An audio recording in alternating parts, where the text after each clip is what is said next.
shelter, I guess. So, we're in the UnderRealm. We'll see if we can actually do that properly by sneaking off, or just falling off, and not taking damage, obviously. Got the UnderRealm guide, which is a finished book, compared to the other one just being player notes and reading and such. Now we've got 3 levels. I was going to make a 4th, but I was like, I've already got enough, and they are supposed to be bonus, so yeah. So obviously, no secrets, only just the goals. That's literally the entire purpose of them. And yes, you can in fact skip the boss. You don't actually have to fight it at all. So yeah, and you can actually return to the repair station, and this is the only time you'll see the ender chest one last time. Obviously this does take you back directly to the upgrade station, rather than saying it will, but not. And just taking you, I guess, back into here. Obviously this is a bunch of behind the scenes I'm just spoiling now, by just moving around, instead of being like on in another region of sorts, not obviously through the portal, but you get the idea. But yeah, so there's a bottle of looting, which is literally just for brewing potions. It has no other purpose. Okay. Yeah, the speed is not going to help here. Well, I guess UnderRealm, really. You get the idea. Okay. Just skip over this. But I know it is possible, because I have done it before. So, down to the water. Or not. And we can easily get the actual goal. We don't stuff up this jump at all.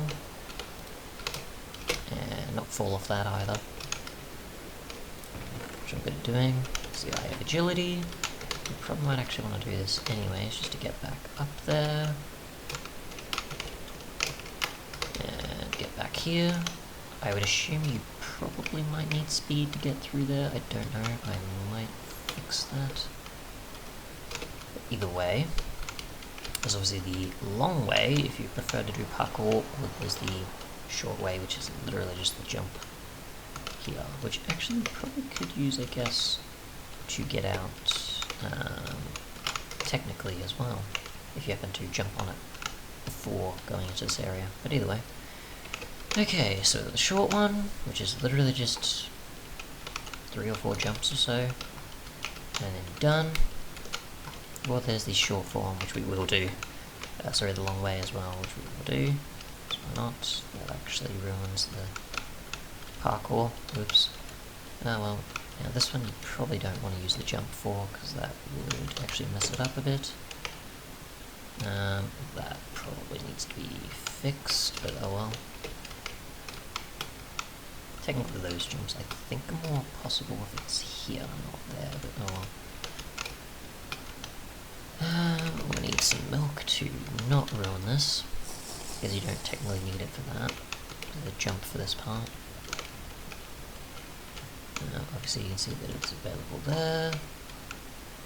I'm trying to think which way you go next. I think it was not over here? I'm trying to remember myself now. Oh right, over here.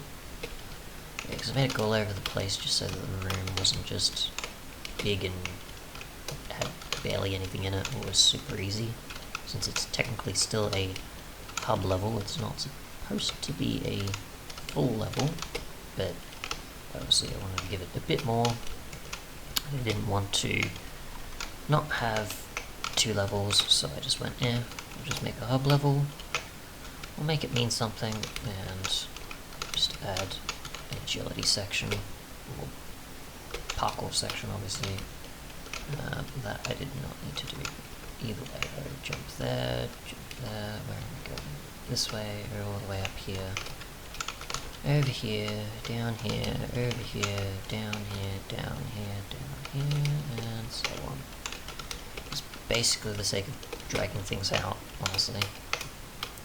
Or for those that prefer a bit more of a challenge compared to just using the jump to get all the way there, just being that simple and skipping past it. If you want to add more playtime to the map, obviously you can do this, you don't have to.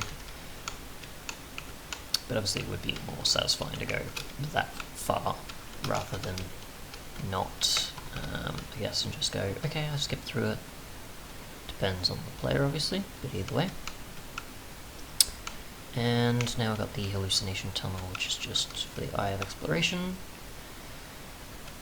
which I don't know if I had more fun with or more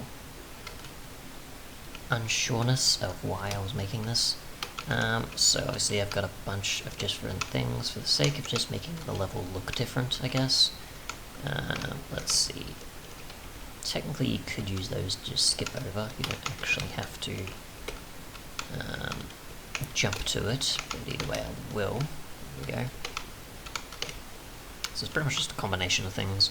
It was obviously intended for exploration, so just going through levels, but either way I thought I'd add some parkour and some simple puzzles, which obviously all those levels are pointless, and either of these two will work. I'll just break this, because why not? And I think every single lever does actually connect to something, it's just the signal doesn't reach it enough, so... Speed, here we go, which obviously messes up this section. I don't know if we can get back. No. Actually, that does defeat the purpose of the doors. Whoops. Actually, no, technically you could use that for this. I guess to get on top of them, unless you wanted, I guess, to go back and not go down there and you just want to jump across or something. Actually, no, you do need doors to get back up, that's why. I thought about it in reverse rather than forwards. Okay then. Clearly surprising even myself here. Obviously the effects are gonna last a lot longer than getting through this section, so that's nice.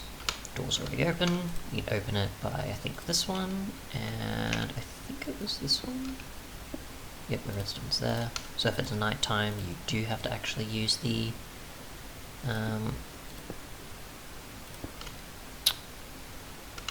daylight sensors. If it's not, then obviously you don't have to. Just a beacon for the sake of adding a beacon. And there's the Eye of Exploration.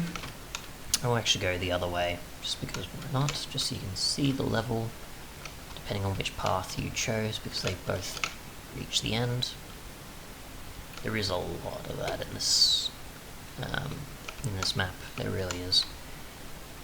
And now we're at the end, so obviously we'll go all the way to the boss room, put in our two eyes, which already... I'm just going to skip.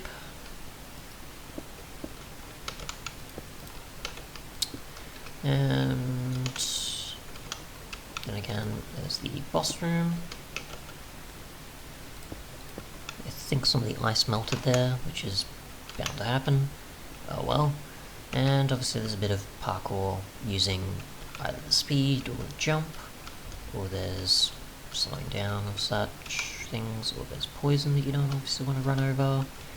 And then there's the other two up there, which you will technically need this parkour for. It's not just for going, okay, I want to avoid the wither. So there's obviously the button there, which you use at the end to open the door, either after you defeat the boss, or when you just go and skip the boss. Go here, and then exit like so. Not obviously through the bedrock, but you get the idea.